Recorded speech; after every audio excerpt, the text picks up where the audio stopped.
एक कदम ईश्वर की ओर। उत्पत्ति प्रकरण छठा सर्ग। ज्ञान से आत्मा की प्राप्ति होती है, कर्मों से नहीं। अतएव ज्ञान प्राप्ति के उपायों में प्रयत्न और क्रम का वर्णन। श्री वशिष्ठ जी बोले, वत्स, देवों के देव इस पर ब्रह्म परमात्मा की प्राप्ति ज्ञान से ही हो सकती है। कर्मानुष्ठान से उत्पन्न क्लेशों से इसकी प्राप्ति कदापि नहीं हो सकती। ब्रह्म की प्राप्ति में ज्ञान रूपी अनुष्ठान का ही उपयोग है। ज्ञान से अतिरिक्त कर्म आदि का कोई उपयोग नहीं है। मरुस्थल में मरीचिका में जल भ्रम की निवृत्ति कोटि कोटि कर्म करने पर भी नहीं हो सकती। एकमात्र ज्ञान ही उस निवृत्ति में कारण देखा गया है। परमात्मा दूर भी नहीं है, नजदीक भी नहीं है, सुलभ भी नहीं है, दुर्लभ भी नहीं है और दुर्गम स्थान में स्थित भी नहीं है, किंतु विस्मृत सुवनहार की नाई ज्ञान रूप कौशल से अपने ही शरीर से प्राप्त होता है। परमात्मा की प्राप्ति में तपस्या, दान, व्रत आदि तनिक भी सहायता नहीं करते। केवल स्वरूप में विश्रांति को छोड़कर उसकी प्राप्ति में और कुछ भी साधन नहीं है। साधु समागम तथा सतशास्त्रों के अभ्यास में तत्पर होना ही परब्रह्म की प्राप्ति में हेतु है। कारण कि अज्ञान जाल का उत्पादन नित्य सिद्ध ब्रह्म जब चरम साक्षात्कार वृत्ति में आरूढ़ होता है, तब वह अज्ञान जाल का नाशक होता है। उससे अतिरिक्त अन्य कुछ भी उसका बाधक नहीं होता। यह परमात्मा सत ही है। केवल इस प्रकार के ज्ञान मात्र से ही जीव को क्लेश नहीं होता और वह जीवन मुक्ति को प्राप्त होता है।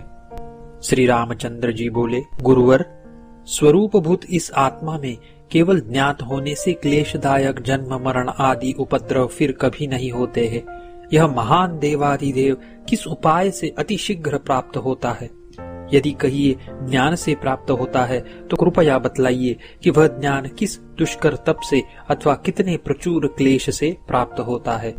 श्री वशिष्ठ जी बोले, राघव, वेदांत श्रवण आदि अपने पौरुष प्रयत्न से विकास को प्राप्त हुए विवेक से ही उक्त देवादिदेव के ज्ञान की प्राप्ति होती है।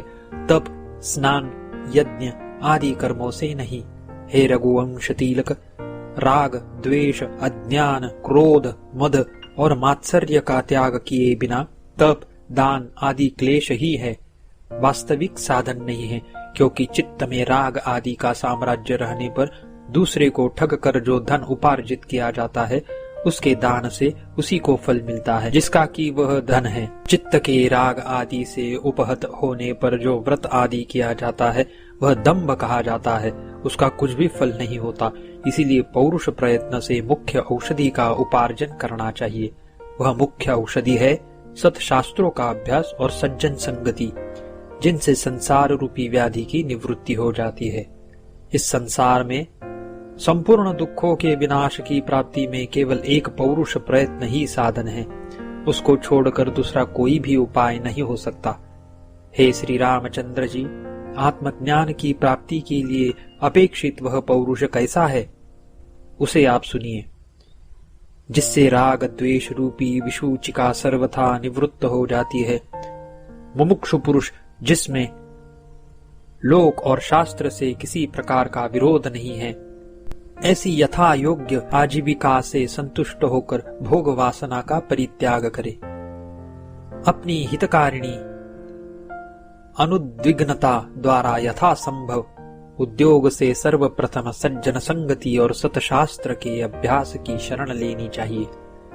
जो पुरुष प्रारब्धानुसार जो कुछ पदार्थ मिल गया उससे संतुष्ट रहता है, शास्त्र एवं शिष्टों द्वारा निंदित की उपेक्षा करता है और साधु संगति तथा सतशास्त्र के अभ्यास में निरत रहता है, वह शीघ्र मुक्त हो जाता है।